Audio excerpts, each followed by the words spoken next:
prosseguindo na interpretação do Apocalipse, versículo por versículo, capítulo 20, versículo 4.9 do material didático diz: o profeta Zacarias, ele vê o início do milênio. Então, nesse período que nós estamos estudando e como será o milênio, o profeta Zacarias também viu esse período. Por que eu descrevo como o início do milênio?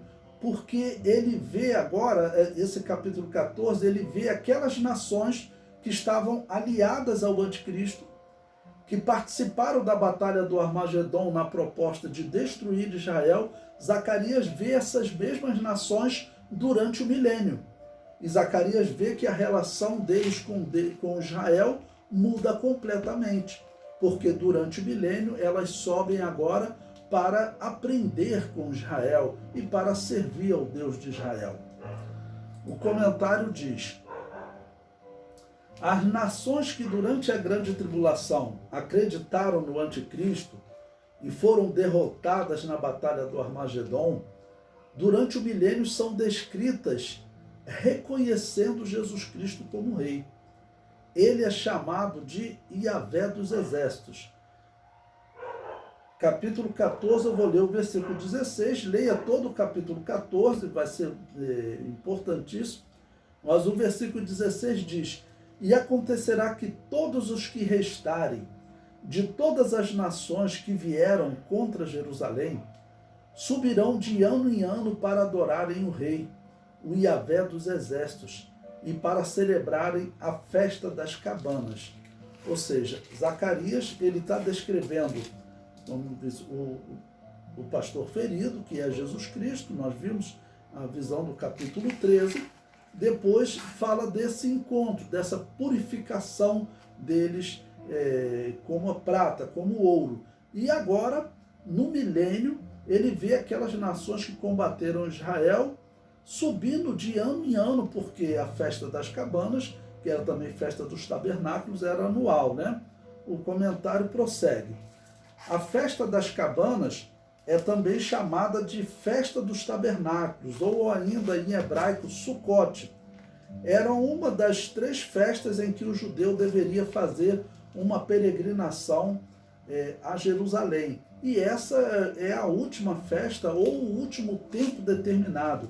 Lembre-se que sempre eu explico para vocês, né? Vamos dizer, aqui a tradução colocou festa das cabanas, mas na verdade a tradução boa é o tempo determinado das cabanas, ok? Em que ocorria a festa, mas esse é um tempo profético. E o tempo determinado dos tabernáculos ou das cabanas, eu já expliquei a vocês, representa exatamente o milênio.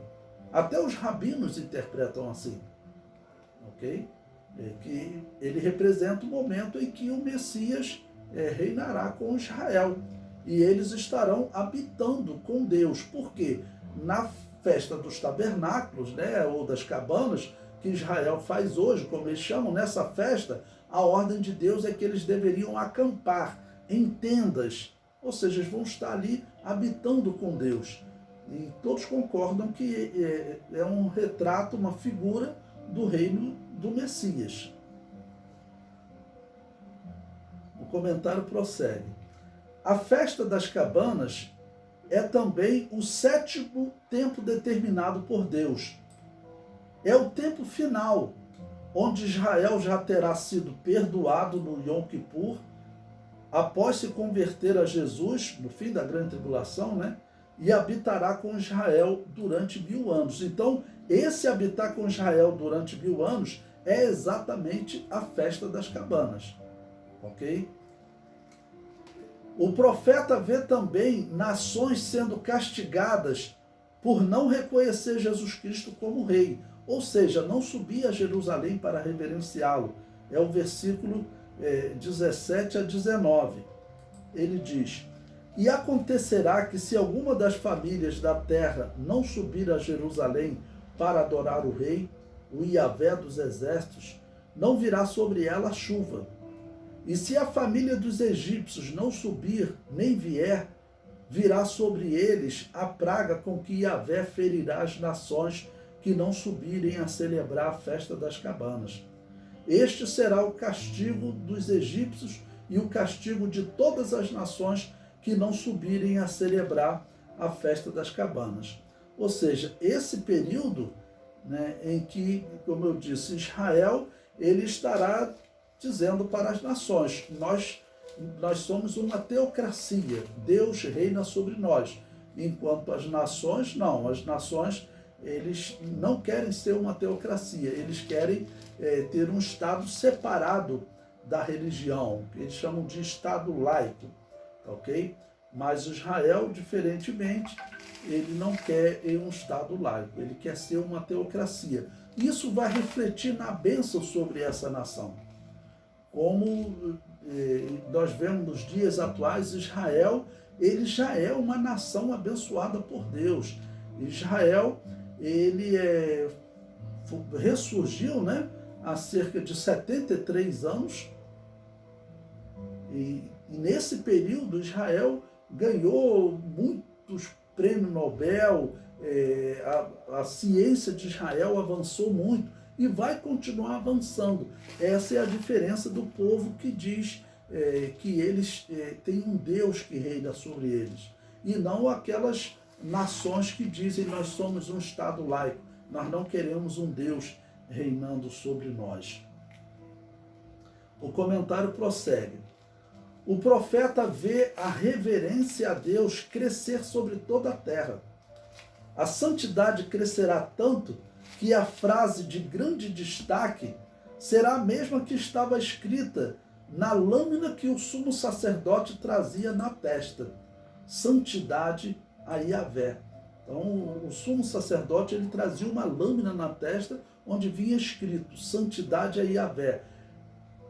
E aqui o profeta vê essa mensagem como uma mensagem comum durante o milênio, ok? A ponto de até alguém que tem um cavalo colocar escrito no seu animal, né, santidade a Yahvé. Veja o que o profeta Zacarias vê agora no versículo 20. Naquele dia se gravará sobre as campainhas dos cavalos, santidade a Yahvé, e as panelas da casa de Yahvé serão como as bacias diante do altar. E todas as panelas em Jerusalém e Judá serão consagradas a Yahvé dos exércitos. E todos os que sacrificarem virão, e delas tomarão, e nelas cozerão, e não haverá mais cananeu na casa de Yahvé dos exércitos naquele dia. Zacarias 14, versículo 20 e 21. O termo sacrificarem deriva do hebraico zabá, e segundo o dicionário Strong, pode ser também traduzido por sacrificar para comer, e não só sacrificar para culto. O texto trata da fartura de alimentação durante o milênio. Também é importante lembrar que durante os 7 anos da grande tribulação, conforme profetizado por Ezequiel, capítulos 40 a 46, Israel retomará o sacrifício, mas durante o milênio não haverá mais sacrifício para culto, pois Israel viverá como a igreja vive hoje, ok? Ou seja, durante a grande tribulação haverá sacrifício de animais. Eu parei aqui para explicar a vocês, quando eu comentei sobre esse tópico no estudo da grande tribulação, eu falei, vocês encontrarão intérpretes que defendem que durante o milênio haverá sacrifício de animais, ok? Baseado exatamente em Ezequiel, capítulos 40 a 46. Mas eu fiz uma exegese desses capítulos para vocês e mostrei que esses capítulos estão retratando o sacrifício durante a grande tribulação, porque Israel vai retomar o sacrifício durante a grande tribulação.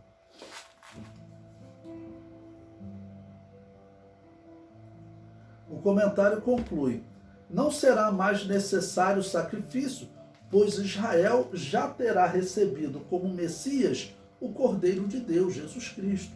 Então Israel viverá como a igreja vive hoje. Então não vai haver mais necessidade de sacrifício de animais, assim como nós, igreja, não fazemos mais sacrifício de animais, porque nós já entendemos a mensagem que havia por trás do sacrifício de animais, a necessidade de haver derramamento de sangue para que houvesse remissão dos pecados.